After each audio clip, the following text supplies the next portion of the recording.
Di sini ada yang masih jomblo, Cung. Aduh, mohon maaf MC mah tahun kemarin jomblonya, tahun sekarang mah udah enggak. Gitu pengumuman ke Teh Gaida, soalnya tahun kemarin katanya MC jomblo, kalau sekarang MC-nya udah enggak jomblo gitu. Jadi carilah yang sekufu ya Bu ya tadi, yang bisa berkolaborasi gitu. Nah kalau ngomong-ngomong tentang kolaborasi juga kayaknya Teh Dini ya, yang suaminya juga tadi mendukung untuk berbisnis, suaminya bisnis.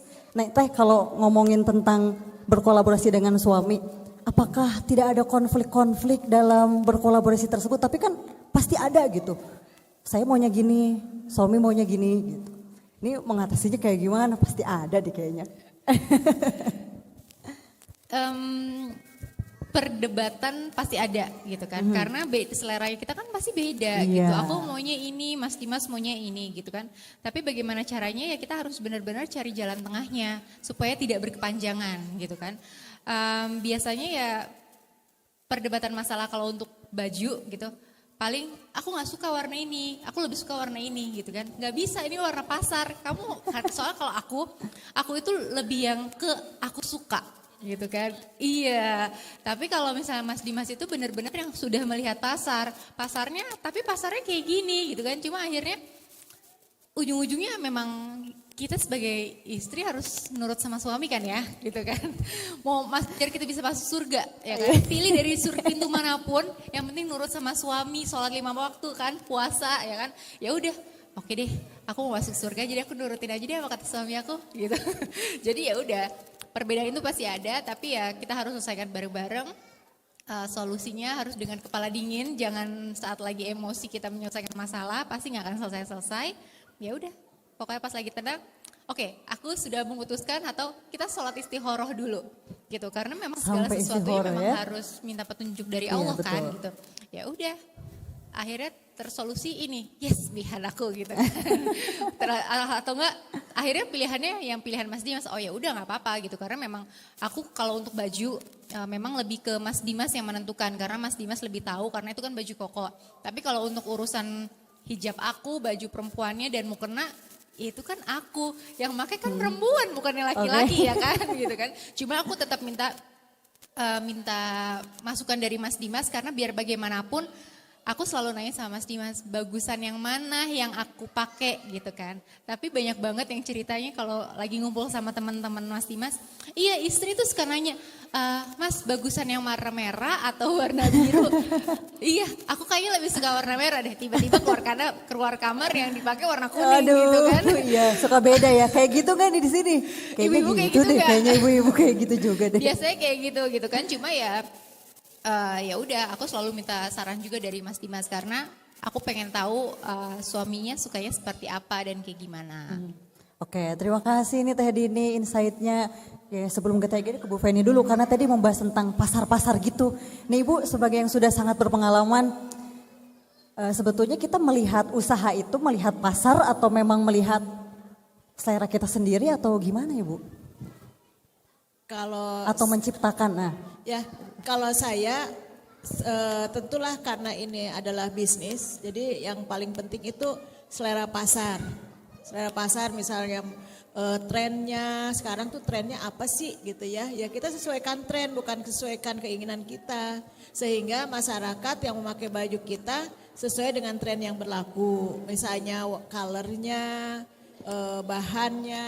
Nah, terus kemudian di Safira atau di Zoya brandnya grup Safco itu ada semacam DNA-nya gitu. Jadi pakemnya kalau Safira itu simple elegan gitu ya. Terus kalau yang Zoya itu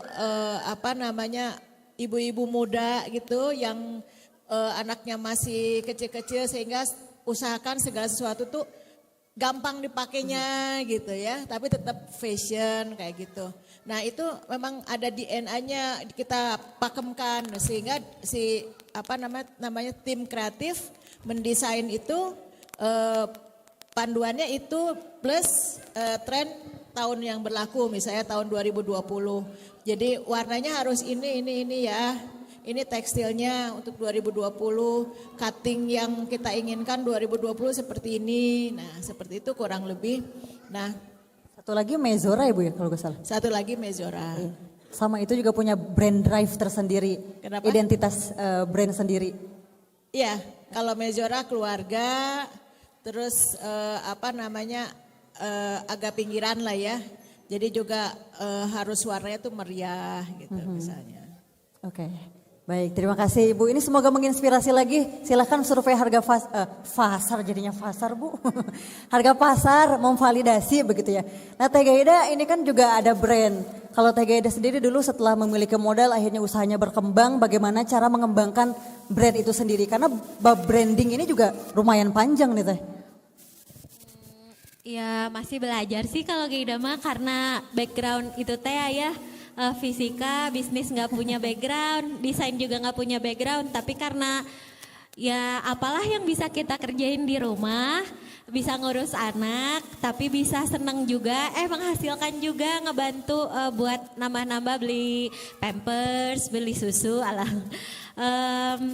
ya dijalanin aja sambil belajar terus dan alhamdulillah kemarin teh sempat belajar desain di sekolahnya Tante Irna. Alhamdulillah sekolah lagi setelah berapa tahun ya 7 tahun 8 tahun lah 8 tahun usaha sekolah lagi dan dapat ilmu. Tapi karena anak masih kecil, bener kata Bu Feni emang challenge banget kalau kita startup bisnis pas anak masih pada kecil karena kan memang butuh perhatian kita banget anak-anak tuh dan butuh kehadiran kita terus jadi padukdek. Jadi kalau Gaida mas sekarang ya dijalanin aja yang bisa dijalanin alhamdulillah, yang kira-kira menyita waktu dan pikiran banget Gaida korbankan dulu karena prioritas Gaida sekarang keluarga gitu.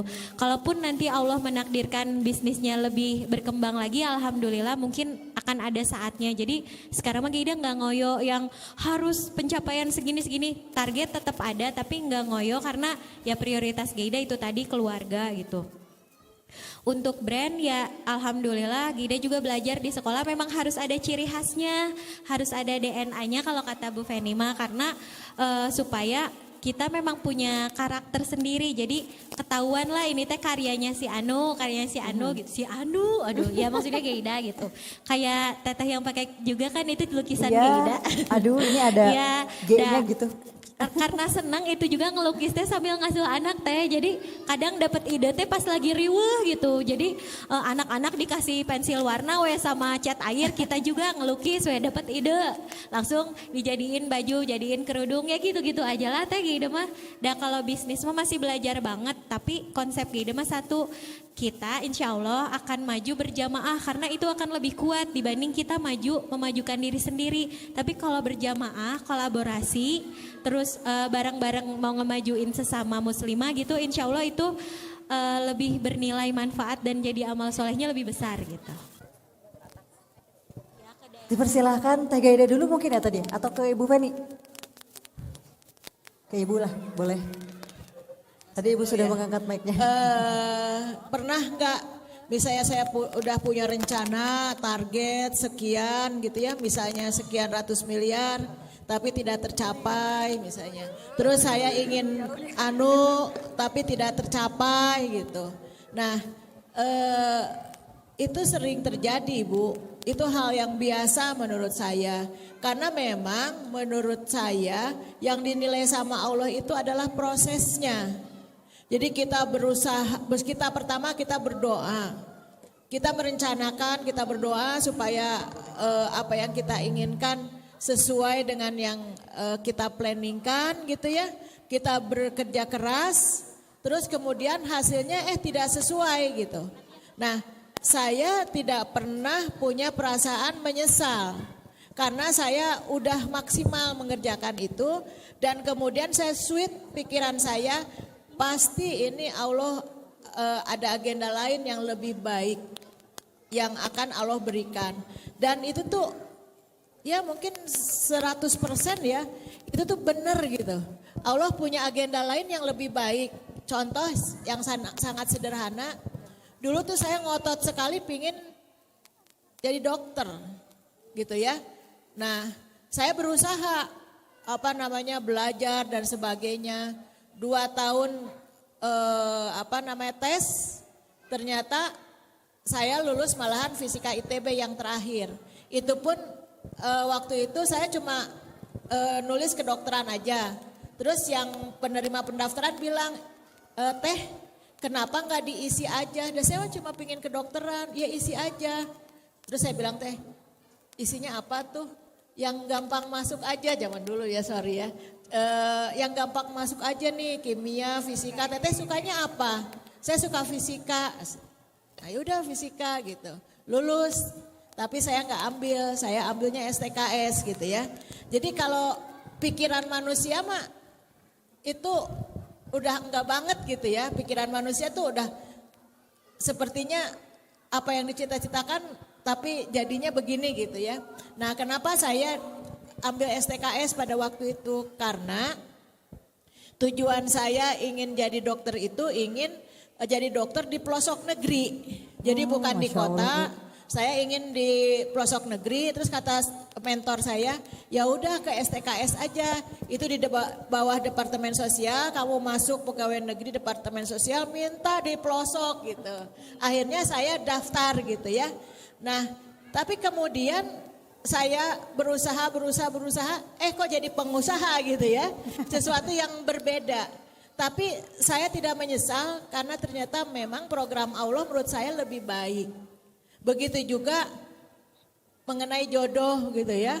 Nah dulu saya udah punya, dulu mah apa istilahnya teh pacar lah ya. Semeweu. Iya, terus kemudian saya pergi umroh. Saya minta ke Allahnya tuh gak ngotot, ya Allah jadikan bla bla bla bla dengan dia, nggak begitu. Jadi saya berdoa kepada Allah, ya Allah bila dia itu memang jodoh yang terbaik menurut Allah, Kak dipermudah gitu urusannya. Tapi kalau seandainya memang itu bukan jodoh saya, mohon diganti yang lebih baik gitu. Sama Allah, pulang saya umroh diganti yang lebih baik. Saya mah nurut aja sama Allah.